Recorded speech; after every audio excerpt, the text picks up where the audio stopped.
Welcome to the Expansion Project. I am your host, Fat Tony. On this show, I have casual yet deep conversations with professional athletes, entrepreneurs, coaches, investors, and other successful people in hopes of expanding my mind and yours while motivating and inspiring people along the way. We'll get into BMX, CrossFit, traveling, lifestyle design, business, investing, real estate, and a whole lot more. This week, I sat down with a friend of mine named Kenny Sanders. Kenny is a BMX rider from a small town who sold his house and everything in it to move to Southern California and chase his dreams of starting a business. Now Kenny is running 2 companies and is well on his way to having great success with both of them. Without further ado, here we go.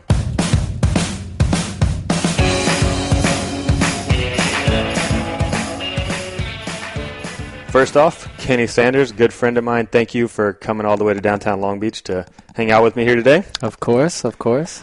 So one of the things that I want to talk to people about as I'm doing this podcast is how we met. I think that's kind of interesting for people to sort of replay from their own perspective, like the kind of first meeting.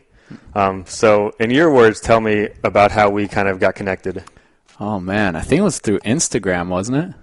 I've got a different version, but that's why I think this is interesting. So go ahead and tell me your version. This could be bad. No, it's not bad. It's just different. Well, through BMX, I obviously know your name, and I rode BMX for a good 12 years, every single day. And I remember we were kind of commenting back and forth on Instagram, and then finally I came out here. When I lived in Utah, I came out here to visit a buddy in Long Beach, and I saw that you were from Long Beach. And so I commented under a photo saying, hey, I'm in town, we should meet up. And just from there, Interesting. Let's hear your story. So the first thing I remember is that when I worked at Rod BMX Magazine, you had emailed me. I think it was a Kickstarter page for one of your companies that we'll talk about in just a few minutes here. Oh, yeah. And you were like, hey, can you post this on the news section of the website? And I looked at it, and I was like instantly intrigued. Kind of my entrepreneurial mind or whatever was interested by your idea, but it didn't really pertain to BMX besides the fact that you were a BMX rider starting a company. So I wrote back, and I was like, dude, that's super sick. Like, I dig what you're doing, and I'm really interested, and keep me posted, but I can't put this on the website. So that was the first memory I really have, and it's funny too because somewhere around that time, I believe you had an ad in Ride that was like in the published magazine. That was an ad for Albies, the mail order company that you wrote for. I had a full page. And I don't think I've ever told you this the whole time we've been friends. I remember looking at that magazine one day and just thinking, who the fuck is this guy? Like, why are they making an ad with some dude I've never even heard of? Right. But that was you. So yeah, man. So then after that. Like you said, okay, so you had emailed me. I was like, oh, that's a sick idea. And then we started kind of commenting on Instagram. And I was like, oh, yeah, this is that dude with that company or whatever. And then you came out here, and I think maybe you had hit me up one time before you came out here saying you were going to be here. And we couldn't connect for one reason or another. And then maybe you had either moved here or you had just finally moved or something.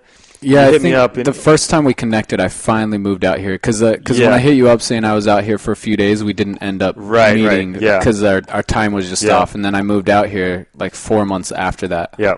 So you hit me up. You're like, hey, I finally moved out here. Like, let's link up. And I remember for some reason I was just like tired or just in one of those zones where I didn't feel like leaving the house, and it was. I had to do something to kick myself in the butt to get me moving. Mm-hmm. And I was like, you know what? This is like a cool guy. We've been trying to connect. Like, he's, businessman and a BMX rider. There's no reason why I shouldn't go meet this dude and see what he's all about. And so I was like, I remember you hit me up like, hey, is there anywhere cool to go? Like, do you want to go hang out? And I was like, I don't really know. And you're like, well, what about this? Like, do you have any recommendations for something like this? And I was like, I'm an idiot, man. I should just go hang out with this dude. So I jumped up, did like 50 push-ups, like super fast, and I was like, all right, I'm just going to freaking go out there and meet this guy. So we went out to 2nd Street and had a little romantic man date. Oh, bromance, dude. I remember that. It was we got froyo. This was before I was vegan, and we got froyo, and we just hung out and talked for like 3 hours. Yeah, we just talked straight business, bromance business style. Yeah, totally. Wow, I remember that. So that is how Kenny Sanders and I officially met. So now let's talk about some of that BMX background you discussed. You mentioned that you rode for a bunch of years. So what is your background with BMX? Oh, man. So I guess it all started. I grew up in a farm town in Ephraim, Utah. The population's like 900 people. Mm-hmm.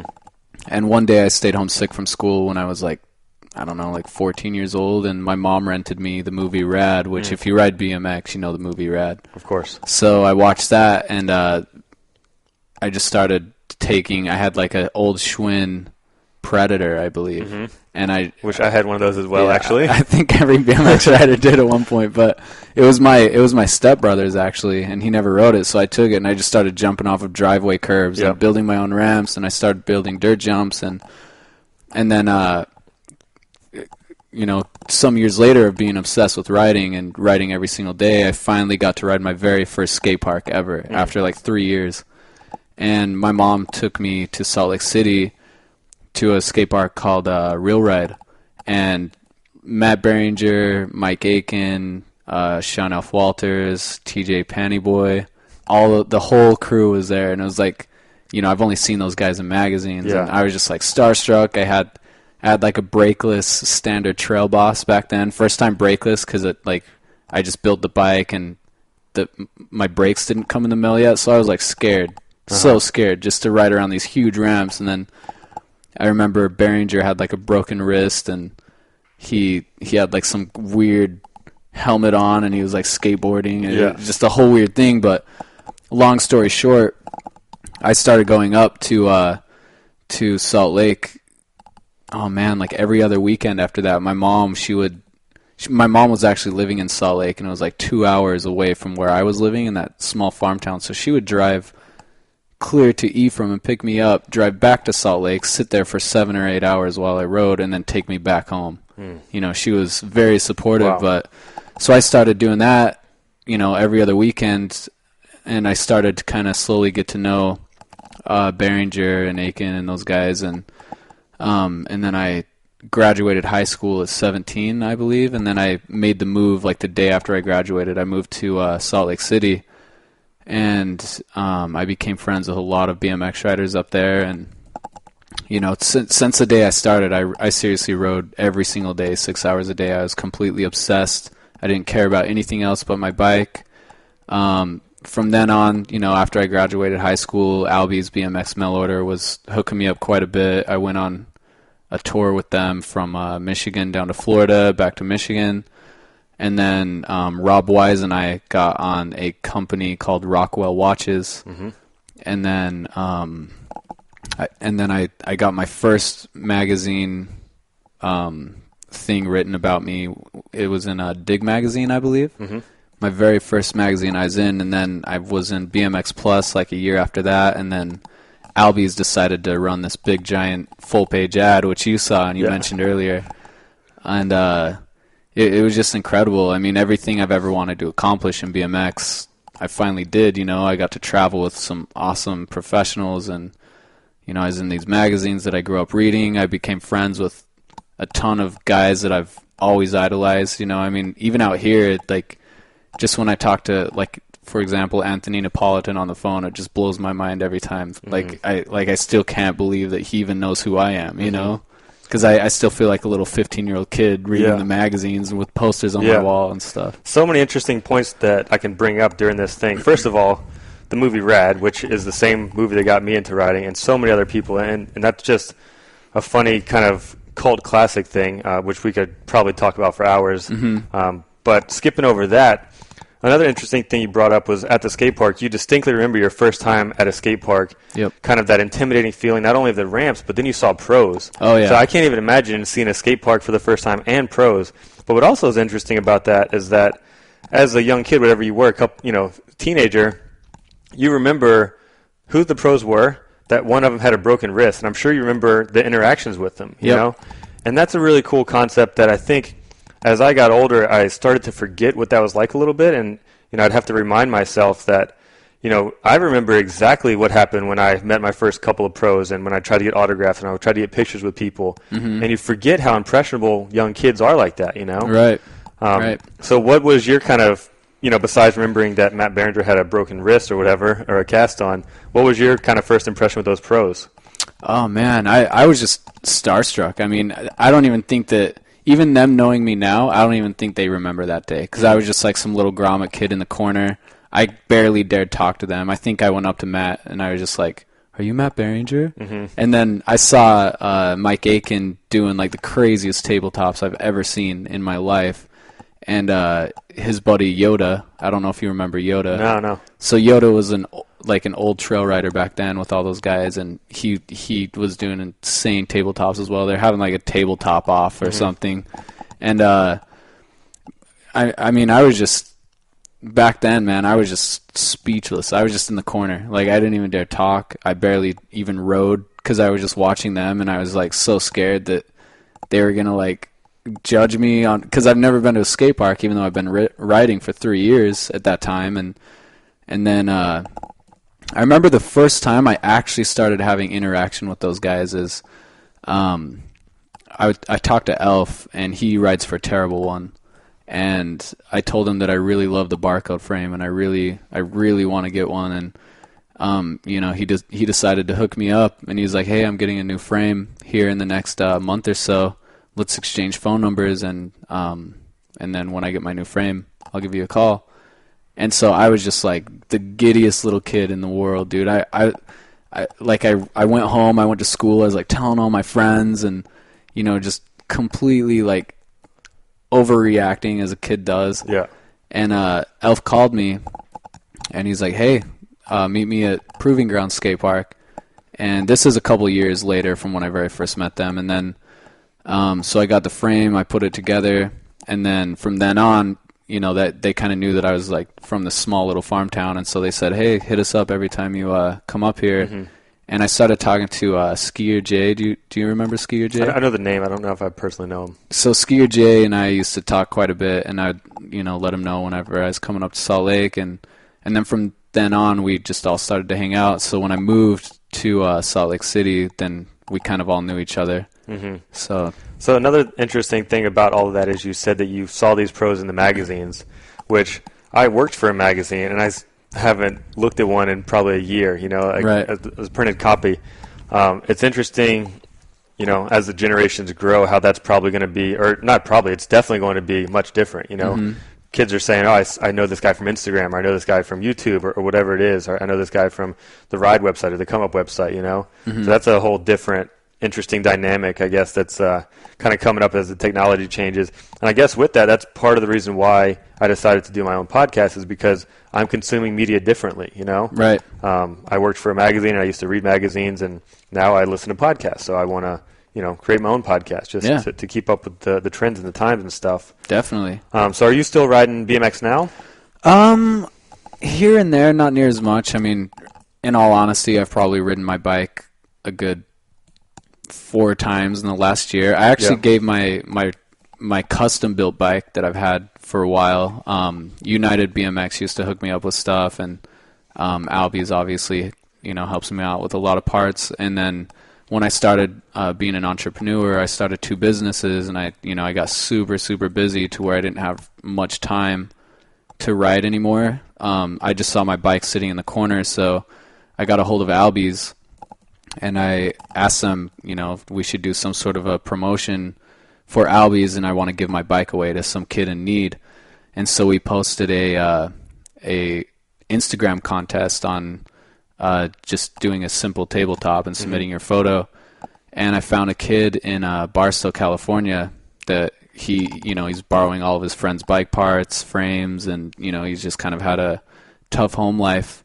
And I chose him out of I believe 600 people that entered. Oh, wow.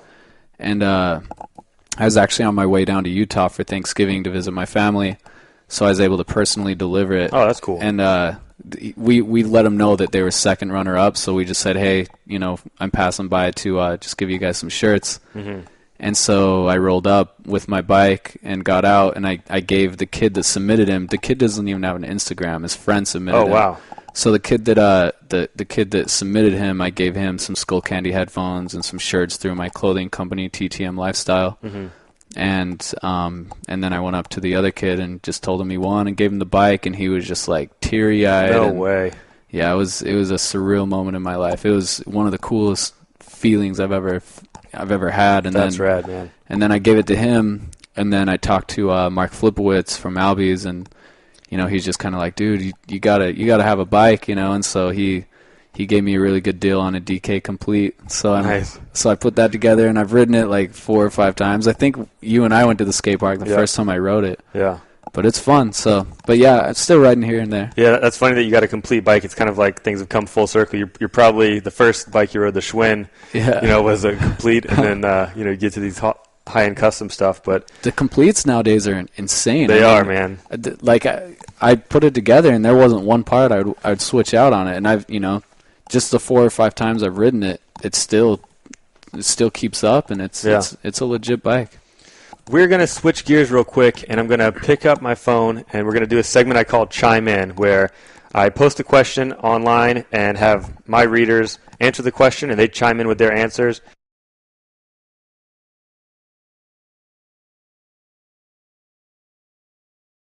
My buddy Jeremy Smith, at Jeremy Russell Smith, good friend of mine, old roommate from back in the Baton Rouge days, says his best purchase was his house, and he says, I have a guest bedroom waiting for you, brother. And I can't wait to see it and see your new dog as well, Jeremy. So I'm looking forward to making it back down there sometime later this year. At Brock Perioni says, my bike, which no surprise there. There's probably going to be a few of those. At Dig E Bob 06. Digibob? Yeah, I'm sorry, not Diggy Bob. Digibob06 says, my wedding rings. I'm so happy and very blessed to spend my life with my soulmate and my swole-mate. Ah, very nice. And then a couple of emoticons, hearts, ring, 2 shadows that look like 2 men, but I think he's married to a woman, and a muscle. And then he tagged his bride. So congratulations to Digibob. Very nice. Brett Rolfing, homie down in Florida, another BMX rider, says his Honda Element, perfect for hauling bikes and camera gear, also kept me safe in a pretty intense crash I was involved in. Damn, I didn't know you were in a crash, Brett. Glad you're all right. Wow. At Jamie Bestwick, shout out to the living legend out in Pennsylvania. Thanks for chiming in, Jamie. He says his best purchase was a BMX.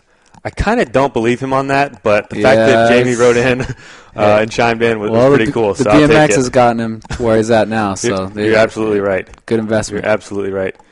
My buddy at Prelix Gourier, that's Prashil from up in Canada, awesome flatland rider, super positive guy.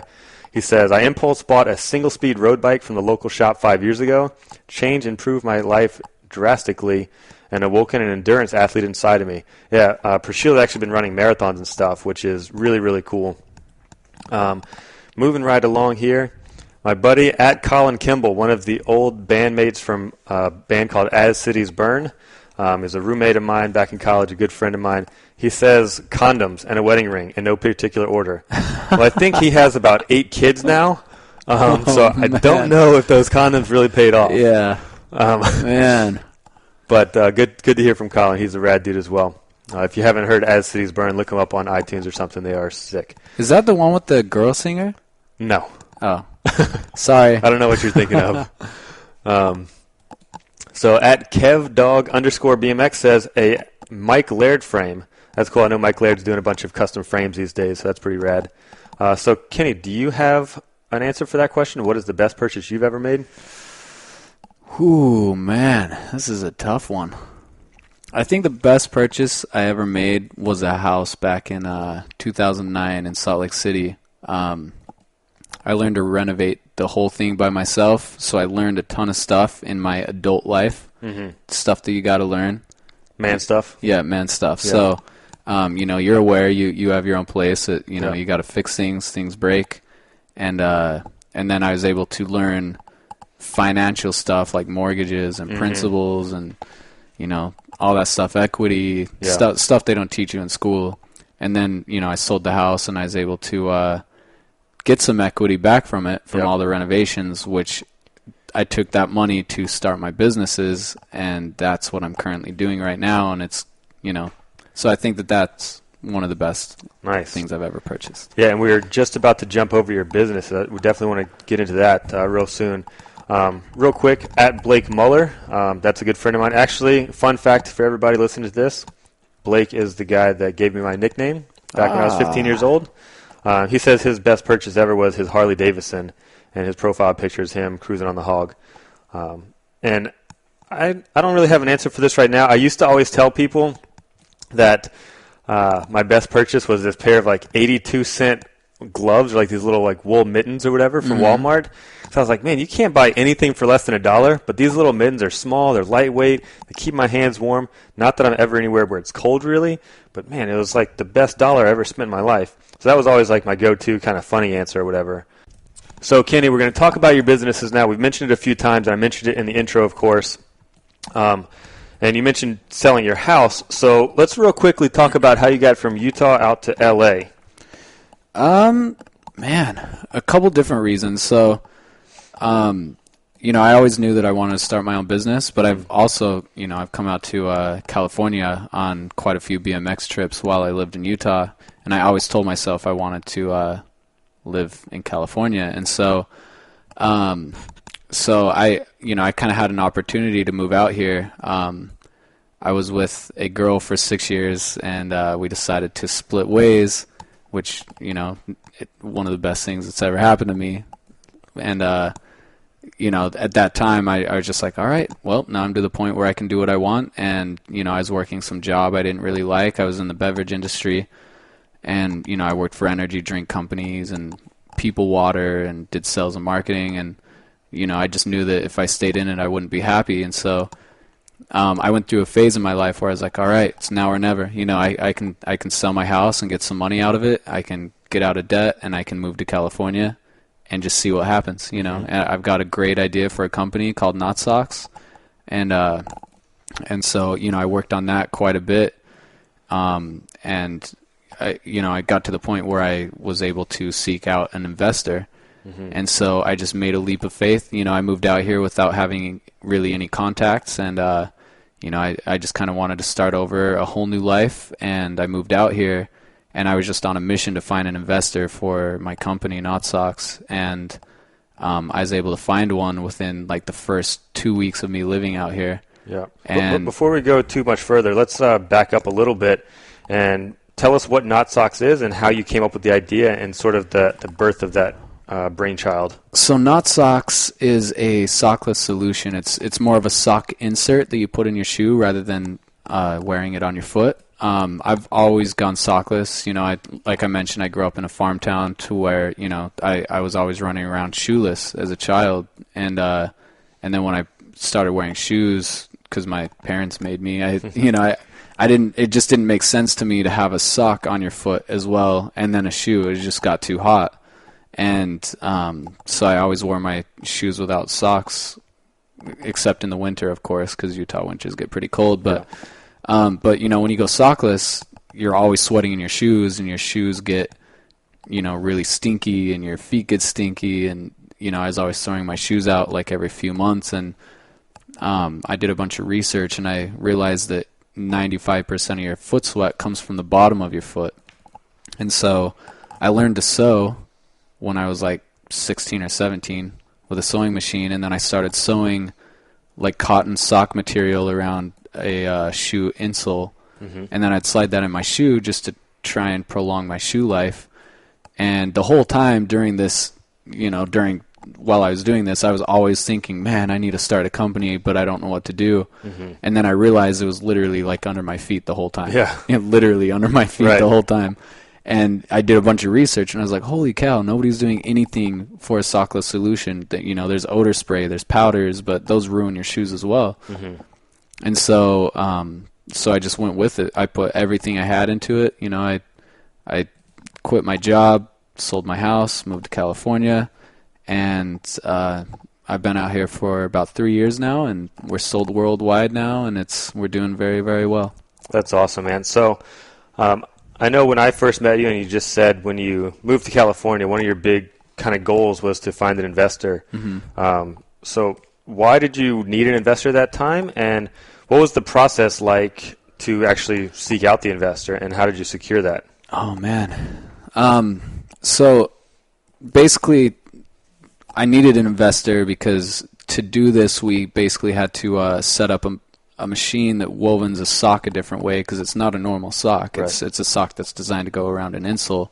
And then also we're putting bamboo and charcoal in the material, which are both natural odor eaters, and not a lot of people do that. So, when you get into the business world, just to get a sample, just a simple 1 repair sample is like $500, you know, and then you have to set up all these other fees. And, you know, I just didn't have that kind of money. Because after I sold my house, I was basically paying rent. I paid my car off. I got out of debt. And that was my money I needed to live. And so, right. So I needed big bucks. Like, you know, I needed, you know, more than just like a couple $1,000s. I needed more up towards, you know, $100,000 to get this thing going the way that it needs to be. And I just started networking right when I moved to Long Beach, and I met this girl at a coffee shop, and I started talking to her, and she was the owner of the coffee shop, and we ended up hanging out a little bit, and I told her about Notsocks, and then she said that she had a friend that's looking to invest into something cool. And then I met him. His name's JB, and we ended up having like 5 meetings until finally he jumped on board. But those 5 meetings were pretty brutal, you know. I mean, he was like hounding me with every question in the book and making sure I was going to be a good businessman as well. And then one day, I had my sample with me, and he was just like, "Let's go into shoe stores right now. I want to watch you pitch it and see what they say about it." And so we went into like 5 or 6 shoe stores here in Long Beach, and every single one of them, thank God, loved the idea. And right after that, he was like, "All right, man, let's do it. Let's go." And so ever since then, we've been going at it, and he's one of my best friends now. We hang out every single day. He's a great guy. That's sick. I regretfully haven't met him yet, but hopefully soon I'll get to meet the infamous JB that I've heard so much about. I'm going to back up too and interject.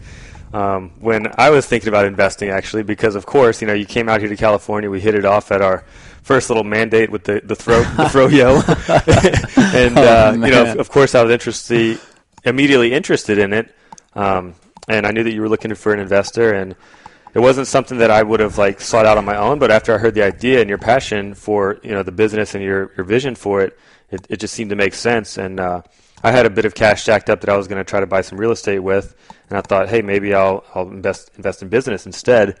So if you remember, I asked you some questions as well, and we set up a meeting actually at the same coffee shop that you met the girl. Yep. And on the way to the coffee shop, I specifically and intentionally parked at a place where I knew that we'd walk by a sneaker shop on the way to the coffee shop. And on the way, we just passed the sneaker shop, and I was like, all right, let's go in here and, you know, make your pitch. And I kind of tried to catch you off guard, and that was one of the big things that really sold me on your idea that, like, man, this could actually work, you know, because I went in there, and all along you had been telling me, you'd been using the word game changer, and which isn't a word that I tend to throw around a lot, and maybe I don't even hear it that much other places, but I remember that you said it a lot about your product. And sure enough, I swear to God, within 30 seconds of you explaining the product, the guy picked it up and he's like, "Oh, this is a game changer." And I was like, "You got to be kidding me." It is a game changer, man. Forever changing the game in the sock world. Yeah.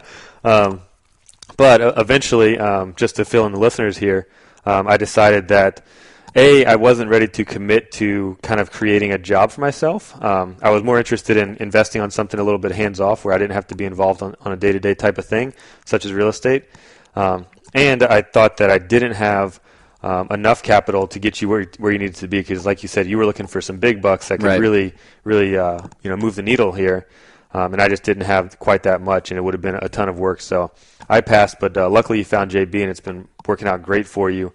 One thing I want to talk about is how you actually network, because you, like probably no other dude that I've ever met, has this crazy tactic strategy. I don't know if it's natural or if it's super intentional, but this way of networking where, you know, like you said, you were just working at a coffee shop, and I work independently as well, and I never go to a coffee shop to work because I don't feel like I'm productive there. But I feel like you went to coffee shops to hopefully meet people, you know? And I've also heard you talk about going out to like Rodeo Drive and just sitting around like these rich, wealthy areas with the intention of talking to people. And I believe you had a story where you bumped into a dude who like owned a matte black Lamborghini Aventador and let you ride in it and maybe even drive it. Yeah. So tell me a little bit, and you could touch on that story too if you want, but tell me a little bit about your thought process behind your networking and sort of your strategies there to just meet people that could, become good partners in business and friends in life. Oh man, it goes pretty deep, but long story short, I'm a big believer in law of attraction. I've studied a lot on, what you think about, you become about. Mm-hmm. And also I realized throughout my studies that fear is just a projection of everyone's reality. Fear is not really there. Mm-hmm. It's something you make up in your head. So a lot of people, they get so scared to approach somebody that's rich or famous or, just anybody in general. And so, when I grew up in that small little town, whenever I ventured anywhere like to Salt Lake City or something, I had to introduce myself to people to make friends. Mm-hmm. And ever since then, I've just been going along with it almost like I'm in a classroom, and I'm learning on how to properly introduce myself, how to properly, seek someone out that you need in your life. And then, before I moved out here, I set a bunch of intentions of, okay, here's what I need to do. I need to, be at coffee shops. I need to be in the Beverly Hills area with people with money in hopes to find an investor. And, and I'm not just going to sit on a corner and just wait for somebody to talk to me. I like, for example, my other buddy, his name's John Bennett, not JB that invested, but a different one. And I was obsessed with the Lamborghini Aventador, and, I was just like walking around drinking some coffee and, enjoying the Beverly Hills area because it's, really, really nice and clean. And this guy rolls up in a matte black Lamborghini Aventador, and, if I didn't have the mindset that I've made myself have, I probably would have just looked at the guy and just been like, oh, he's probably some rich punk, Mm-hmm. I'm not even going to try talking to him, or like too intimidated to talk to him. Right when he got out, I just rolled up to him and I was just like, hey man, this is an incredible car. And we just started talking about it, and, he became really, really nice. And, he let me sit in it and all sorts of stuff. And then, I just kind of put my energy and my biggest smile on while I was talking to him, just to make him realize that, I'm a genuine person, you know. And so by the time I left, we switched phone numbers, and he ended up living just like a couple blocks from where I was living, downtown Los Angeles at the time, and we became friends. And for some reason, he trusts me to drive that thing a couple times. I have no idea why my friends let me drive their supercars, because I'm not an incredible skilled driver by any means, but it's fun and I love it. But yeah, and then going to the coffee shop, I sit down, and if I see somebody and I kind of feel out that they seem like a cool person, and they, I'll just go up to them and introduce myself. And I've gotten a long way by doing that, many, many times. I still do it to this day. Even if I'm not trying to get something out of somebody, mm-hmm. I'll just still introduce myself to somebody that I think that like we might be great friends, or just anything, and it's led me on many, many adventures. Yeah, that's definitely something that I admire about you, and kind of wish that I had a little bit more of in myself, All right, thank you.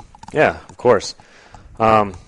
So going back to the companies, we talked a little bit about Notsocks, and I'm already seeing the time now, and we could sit here for days. I'm just realizing how much we have to talk about. So we'll have to speed things up a little bit and switch gears to your second company. Now, correct me if I'm wrong. When you came out to California and started working on Notsocks, you also started a clothing line. And from what I remember you telling me before, that the clothing line was a way to get a little bit quicker cash mm-hmm. to sort of live on while you're building up the larger brand. Correct. So tell me kind of how that worked out. And now it seems like it's not so much the same not so much serving the same purpose anymore. And it seems like you've taken on a couple other investors in that company, and you're trying to build up that brand a little bit bigger as well. Right. So tell us about that.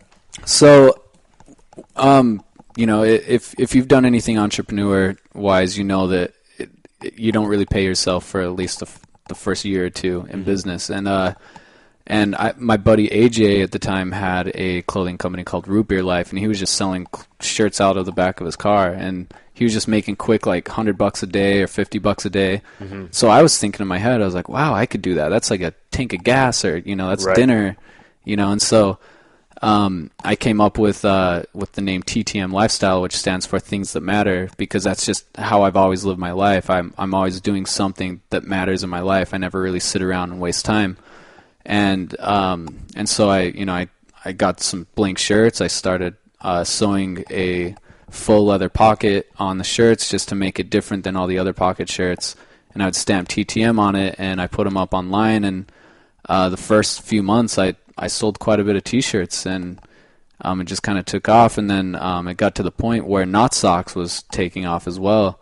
And I just didn't have time to do both full time. Mm-hmm. And so I brought on Terry Adams, which, if you're in the BMX world, you know who Terry Adams is. And then him and I started working together pretty closely on a bunch of stuff. He's very well rounded. He knows a lot of people, a lot of good connections. He's the reason why, TTM is now on MTV through different shows and stuff like that. And Anthony Napolitan actually has worn some, and he's worn them on like NBC and whatnot. And then I needed to bring somebody else on to do some of the web work and the back tech work, and so I brought on Bobby, which is another Flatland writer. And so now it's just us three, and we're cranking away. So nice. So out of the two businesses right now, I assume a lot of the money that you had made off the sale of your house and everything is gone by now. So what exactly is paying the bills these days? Notsocks. It's I everyone from the outside looking in, they think that I'm like some wealthy dude just because I've got friends with supercars. Right. And I'm always kind of around that scene. But the reality of it is, I just take what I need to live. I don't really live beyond my means. My car's paid off, like I mentioned. I do drive a nice car, and I was able to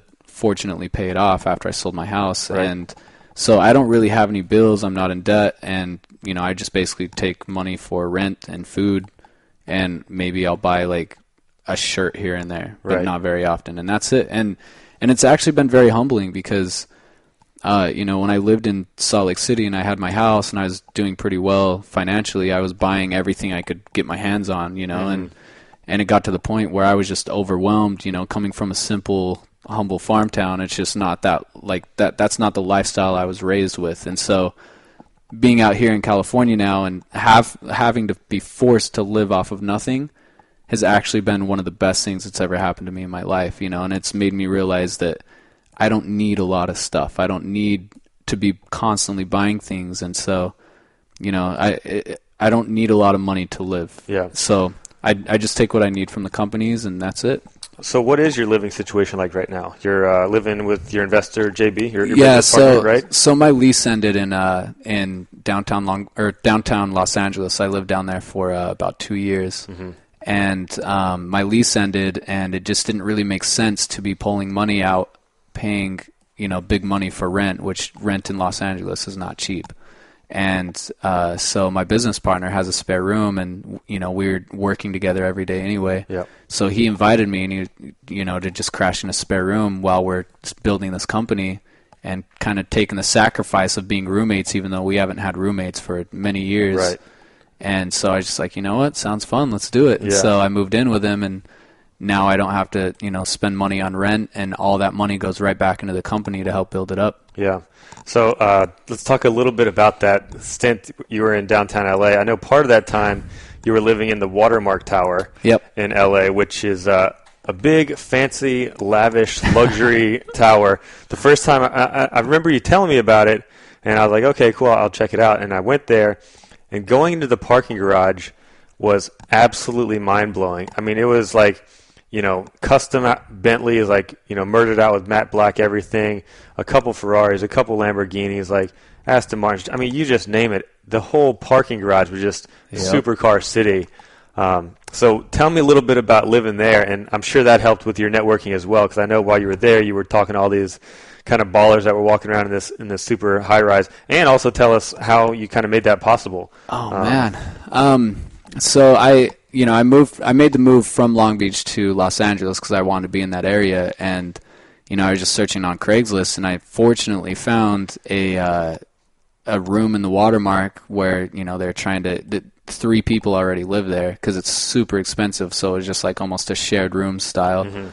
And at first I was like, man, I'm not sharing a room, like this is ridiculous. And then I go see the building, and it is just it's insane. CeeLo Green lives in the penthouse of that building. There's always celebrities there. I mean, everybody there is an entrepreneur pretty much, or a celebrity. And I was just like, man, I got to make this sacrifice once again to network. And it wasn't even really a sacrifice. The building versus a shared room. I mean, the building was like, it's very, very luxury. And so I moved in, and actually sharing a room was one of the funnest things I've ever done. That's cool. My roommate was Brian. He's a Korean guy, and it's almost like camping with your friends every night. It was a really cool experience. But the building's cool because everyone there is an entrepreneur, and when you have that entrepreneur mindset, you're constantly talking to people. Yeah. So, when you go into like a normal building where, people are just doing the 9 to 5, just same old zombie type of life, nobody talks to each other. Mm-hmm. But in that building, man, you get in the elevator and everyone's full on having a conversation, and then it's like, oh man, you seem like a cool guy. I'm going to be in the hot tub at like 9 o'clock tonight. You should come down. Yeah. And it's like, it was just a never ending networking party in that building. It was incredible. That's really cool. I do remember that room, so I can sort of envision how it would feel like camping. That was a pretty small room that you shared up there. It was so fun, though. Real quick, a couple more questions about your business life. I saw you using Voxer or Viber or something like this, like one of these apps where it's almost like a walkie-talkie. Voxer.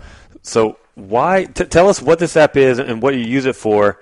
And what I'm curious about is why you use that, and are there other kind of little pieces of technology like that you use in business that's just really helps you for whatever reason? So I got turned on to Voxer by my business partner, JB. He's, he has a couple other ventures in his life as well. That's how he's, made his wealth. And he doesn't have a lot of time to sit there and text. And so he showed me Voxer, and he's like, hey, man, instead of texting all the time or emailing, there's Voxer. You just press this button, talk, and then I'll get it, and then I'll press the button and talk back when I get time. It's literally just like a long-distance walkie-talkie. And so that it's incredible. If you're being an entrepreneur or you're just working on something with somebody, I highly recommend Voxer because you get so much more done than just sitting there and like typing and figuring out what you need to say. You just say it like you're actually talking to the person, and you can get a lot more through that way. Isn't that the same thing as what iPhones now put into their new operating system, where it's just a voice message through texting?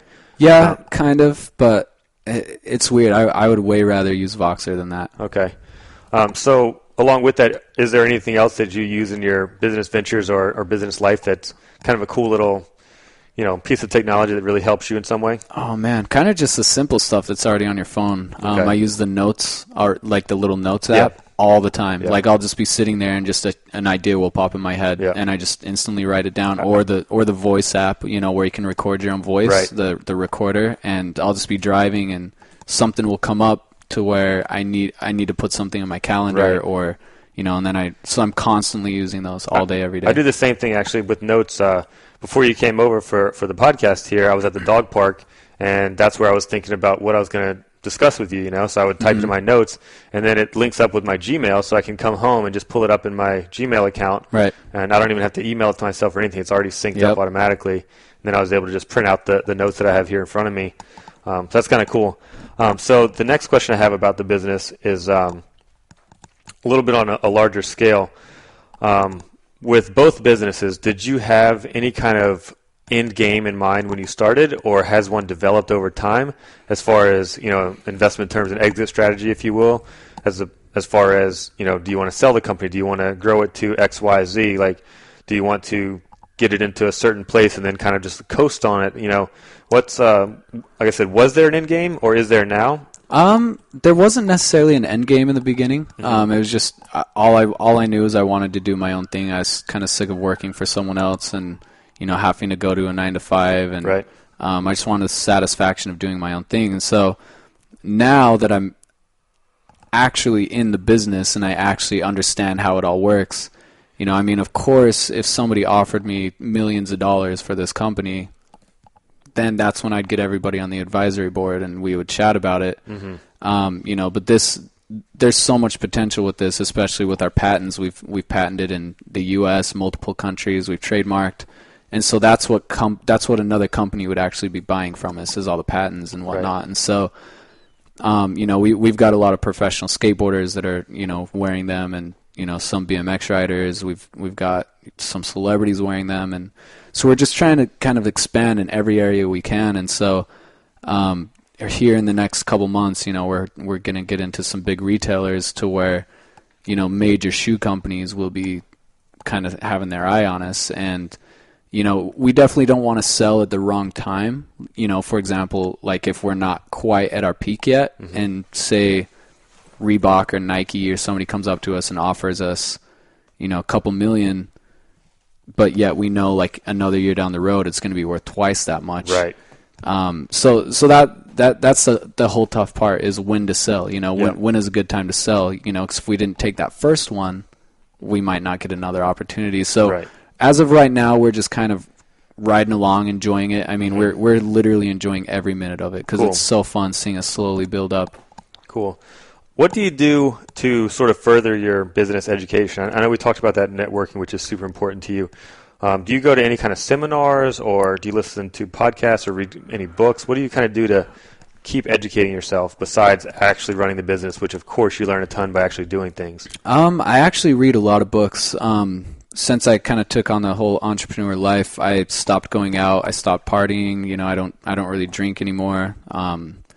I stay in on weekends. Like the weekends, I work my butt off from Monday to Friday, and then the weekends is my time to do self-knowledge. And a lot of people, they think that that's boring. Why would you do that after you've worked so hard? But when you have your own company and everything that you're doing rides on you, you want to do that. It's like on Friday nights when all my friends are going out, and Saturday nights all my friends are going out, I'm making the sacrifice for a couple years to stay inside and read books. I read a lot of Napoleon Hill.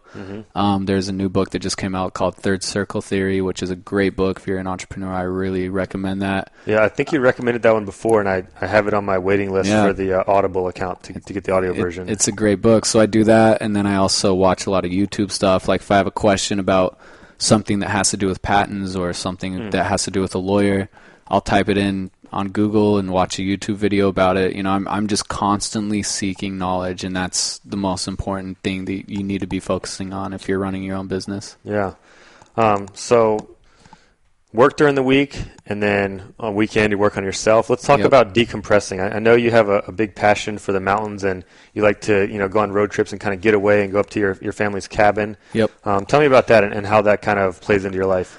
Oh man, so road trips and just driving in general is what decompresses me. I love just being on the road. I love the scenery. I've always been obsessed with cars ever since I was a little kid. Just how they work, just being behind the wheel and knowing that you're steering this giant heavy machine. It's like it's all under your control. It's like it's kind of a weird thought on a car, but that's just the way I think about it. So I just love the way it feels when you're driving, and I just think very, very deeply while I'm driving. And then I love being in the mountains because once again, growing up in a small farm town, I grew up with wilderness and without a lot of big city buildings, skyscrapers, traffic. And so even still that I've been in the city for over, it's been like 13 or 14 years now between Los Angeles and Salt Lake City, I still have to go to the mountains. I still have to see trees. I still have to smell the clean air and just, see the all-natural life. That's what really makes me happy. And then my family has had a tiny, tiny little cabin in Fish Lake, Utah. We've had that cabin since like 1909, I think. Oh, wow. And it like burned down once, and we rebuilt it. It's literally tiny. There's no cell phone service. There's no cable. I mean, it's like when you go there, you're forced to read books or hike or go fishing, and that's it. And so once a year, I try and get there for about a week by myself with nobody else. And it's a little scary because if somebody broke in, there's nothing I can do. I can't call anybody. Like, it's just done, unless I want to fight them, and I'm not a fighter. But yeah, like it's actually a peaceful feeling because at first it's kind of like scary, and you're just like, oh man, what am I going to do? And you're looking at your phone constantly because it's a habit. And I'm glued to my phone all the time just because I'm getting so many emails. And so when I go there, the second day I start reading more books, and then the third day I just become. It's almost like a beautiful bliss, if you will. It's like you're literally disconnected from everything, and your brain just starts functioning the way it really should be functioning. And all the answers that you've been trying to seek for the past 6 months of your life are all of a sudden just popping into your head, and you know exactly what to do. And by the time I leave the cabin after a week, I know my exact step-by-step plan on what I needed to be doing for the next year.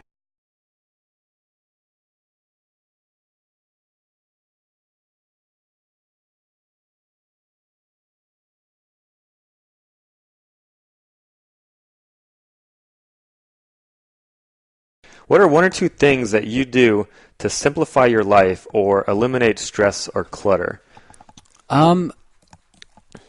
Not buying stuff.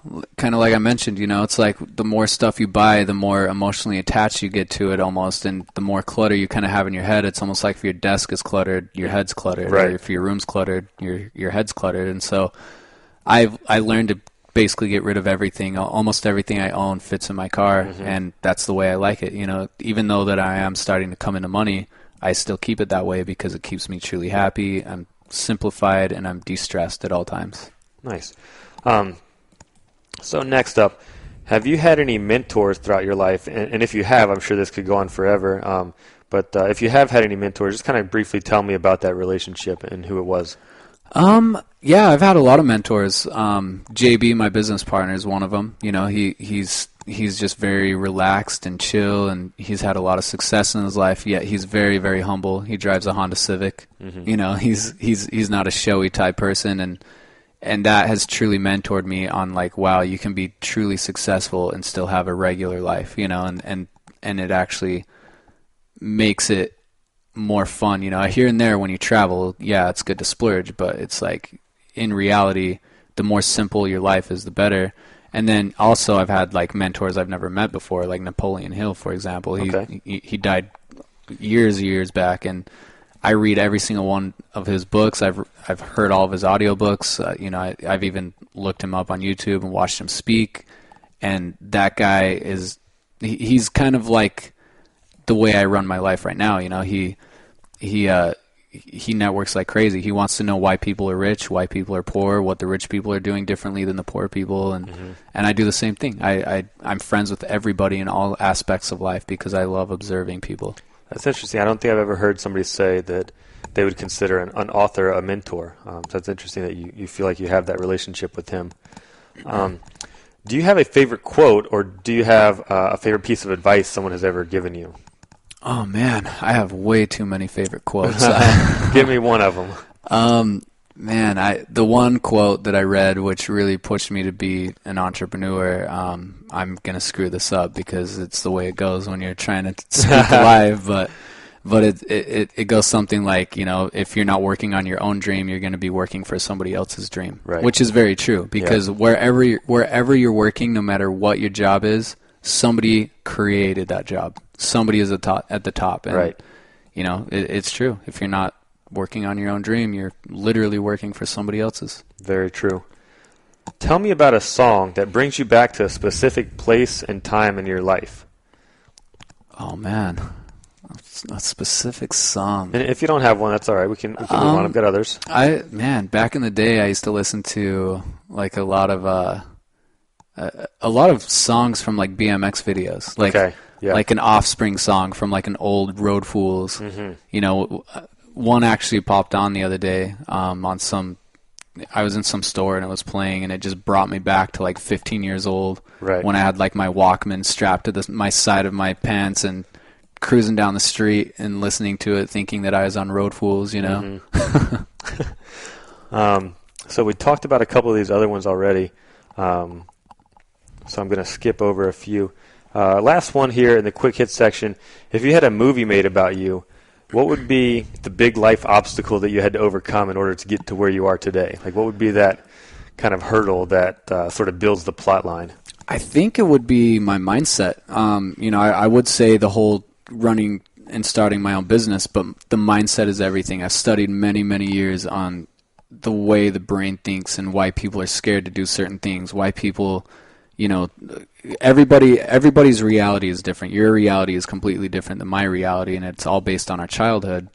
And so I think the biggest obstacle was overcoming to see what a real reality is. Not my reality from when I grew up, but like the real actual reality and what people are actually thinking, and what they're going to think of me when I do something. And I've spent a lot of years in my life practicing it on other people. You know, I'll go up to somebody and I'll do something just to see what their reaction is, and I think just learning to just be relaxed and observe, and you know, I think that's the biggest key in life, is just learning how the brain works.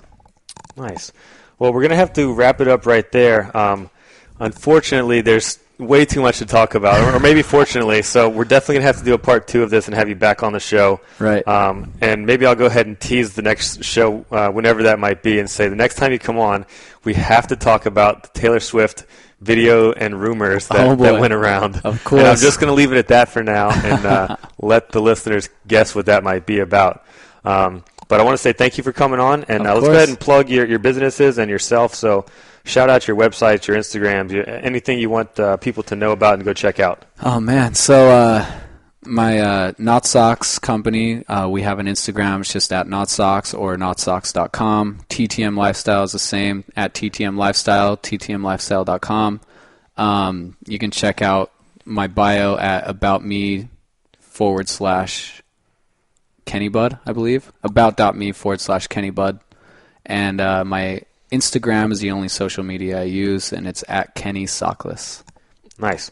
Well, thank you so much. And, of course, you can follow me at FatTonyBMX and FatTonyBMX.com. Facebook, Twitter, same thing. And we will catch you guys next time. Thanks for listening. Thank you. You. You. You. You. You. You. You. You. You. You. You.